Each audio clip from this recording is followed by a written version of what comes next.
One more question has been posed by non-Muslim. If predestination is true, then God causes us to sin. If God causes us to sin, yet damns to sinners to eternal punishment, then God is not good. Therefore, non-Muslim concludes, if God is good, then either predestination is not true or else God does not damn sinners to eternal punishment. Please satisfy the contradiction that others. ایک غیر مسلمان سوال کر رہا ہے تقدیر کے اوپر کہ اللہ سبحانہ و تعالیٰ اپنی تقدیر لکھتا ہے تو ہم اگر غلطی کرتے ہیں تو دوشی کون؟ اللہ سبحانہ و تعالیٰ. اگر ہماری تقدیر میں لکھا ہے کہ ہم خون کریں گے اور ہم آدمی کا خون کر لیتے تو کون ذمہ دار؟ اللہ تعالیٰ. آدمی کو کیوں ذمہ دار کرنے کا؟ اگر تقدیر میں لکھا ہے میں چوری کروں گا، میں غلط کام کروں گا، تقدیر میں لکھا ہے کہ میں جہنم میں جاؤں گا تو جاؤں گا، تو کس کی غلطی؟ میری کیا غلطی؟ اللہ کی غلطی. اور یہ سوال مسلمان لوگ بھی سوچتے ہیں، اور تقدیر پہ ایمان رکھنا ہر مسلمان کا فرض ہے. لیکن ہم پہلے یہ جان لے تقدیر کسے کہتے ہیں.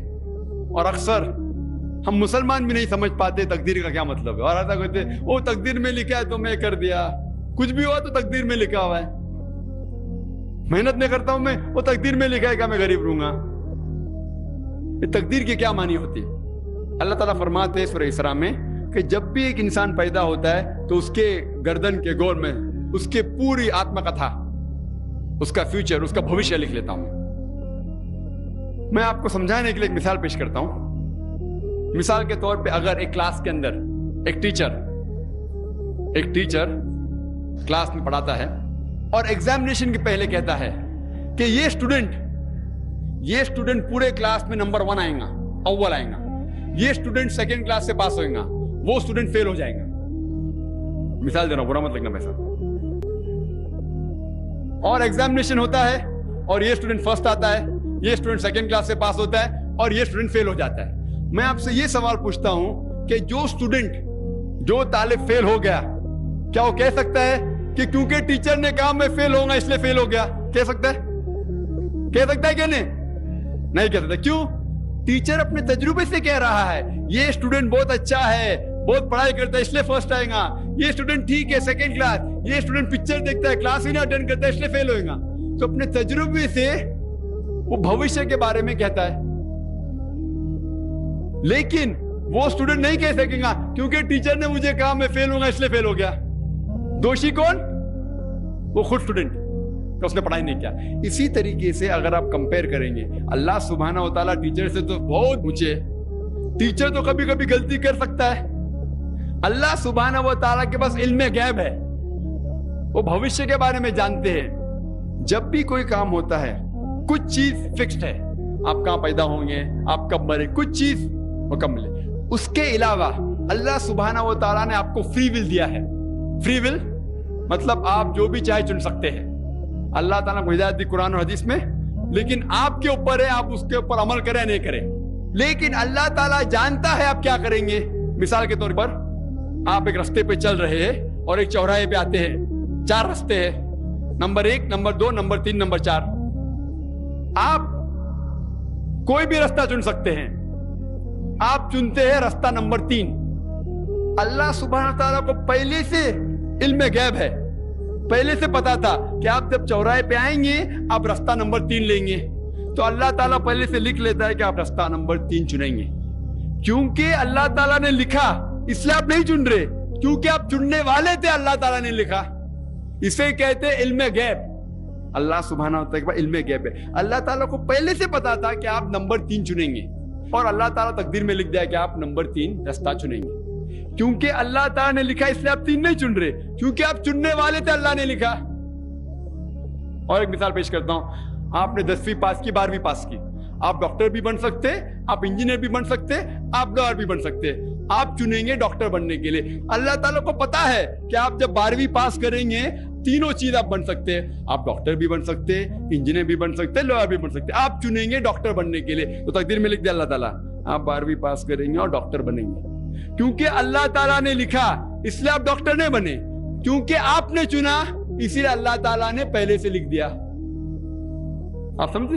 کچھ لوگ کل ایگزام ہے، اچھا ہے، طالب اچھا ہے، ابھی کل ایگزام ہے، کیا پڑھنے کا؟ تقدیر میں لکھا ہے کہ پاس تو پاس، فیل تو فیل، اور وہ نہیں پڑھتا ہے اور وہ فیل ہو جاتا ہے. تقدیر میں لکھا ہوتا ہے یہ آدمی پڑھتا تھا تو پاس ہوتا تھا، لیکن اس کی سوچ بھی ٹیڑھی تھی. اللہ تعالیٰ نے لکھا ہے تقدیر میں یہ شخص اگر پڑھتا تھا پاس ہوتا تھا، لیکن اس نے سوچا کیا پڑھوں میں, تقدیر میں لکھا نہیں پڑھتا فیل ہو جاتا ہے. تو دوشی کون, اللہ یا وہ خود؟ تقدیر میں بھی لکھا ہے وہ پاس ہو سکتا تھا لیکن وہ نہیں پڑھتا اس لیے فیل ہو گیا. پھر بولے گا دیکھو تقدیر کو تو میں ٹال نہیں سکتا ہوں. اسی لیے وہ کہاوت ہے, علامہ اقبال نے کہا ہے, خود ہی کو غیر اتنا بلند غیر تقدیر کے پہلے خدا اپنے بندے سے خود پوچھے بتا دے رضا کیا ہے. اور حدیث میں آتا ہے کہ دعا تقدیر کو بدل سکتی ہے. مثال کے طور پہ اگر آپ جاتے ایگزامینیشن میں اور آپ کا پیپر اچھا نہیں جاتا اور آپ جانتے کہ آپ فیل ہوئیں گے, آپ گھر پہ آتے اور دعا کرتے اللہ تعالیٰ سے, یا اللہ سبحانہ و تعالیٰ میں نے پیپر میں اچھا نہیں کیا, مجھے پاس کر لے. اللہ تعالیٰ آپ کی دعا کو قبول کر لیتا اور پاس کر لیتا. تقدیر میں یہ لکھا ہے کہ آپ نے پیپر اچھا نہیں کیے, آپ فیل ہونے والے رہتے, لیکن آپ نے دعا کی. اللہ تعالیٰ کو یہ بھی پتا ہے کہ آپ دعا کرنے والے کہ نہیں کرنے والے, اور تقدیر میں یہ بھی لکھا ہے کہ اللہ تعالیٰ آپ کی دعا کو قبول کریں گے. اللہ تعالیٰ بھی جانتا ہے اگر آپ 100 سال بعد کوئی شخص دعا کرے گا, وہ بھی جانتا ہے اللہ تعالیٰ وہ دعا قبول کریں گا کہ نہیں, وہ بھی تقدیر میں لکھا ہوا ہے. تو اسی لیے ہمیں ہر روز دعا کرنا چاہیے, ہر وقت دعا کرنا چاہیے.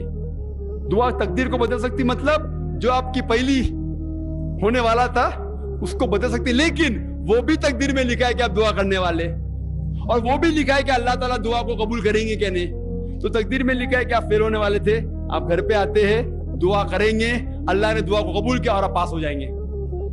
تو اسی لیے ہم مسلمان کو اللہ پہ بھروسہ رکھنا چاہیے, لیکن اللہ کے رسول نے فرمایا اللہ پہ بھروسہ رکھو لیکن اونٹ کو باندھو. آپ نے کہہ سکتے اللہ پہ تقویٰ ہے, میں گھر کا دروازہ کھلا رکھوں گا, کوئی چور نہیں آئے گا. اللہ کے رسول نے فرمایا اللہ پہ بھروسہ رکھو لیکن اونٹ کو باندھو. تو اللہ پہ پورا بھروسہ ہونا چاہیے, لیکن آپ خود محنت کرنا چاہیے, آپ خود جہاد کرنا چاہیے, آپ کو خود قرآن پہ عمل کرنا چاہیے. آپ کہیں گے تقدیر میں لکھا ہوا ہے میں چوری کروں گا تو آپ کام ہی نہیں کریں گے, اور چوری کریں گے بولیں گے تقدیر میں لکھا ہے, آپ کی غلطی ہے اللہ تعالیٰ کی نہیں. تو آپ کو ہر وقت جد و جہد کرنا چاہیے اچھے کام کے لیے. قرآن کو سمجھ کے پڑھو اور عمل کرو, انشاءاللہ آپ اس دنیا اور آخرت میں کامیاب ہوں گے.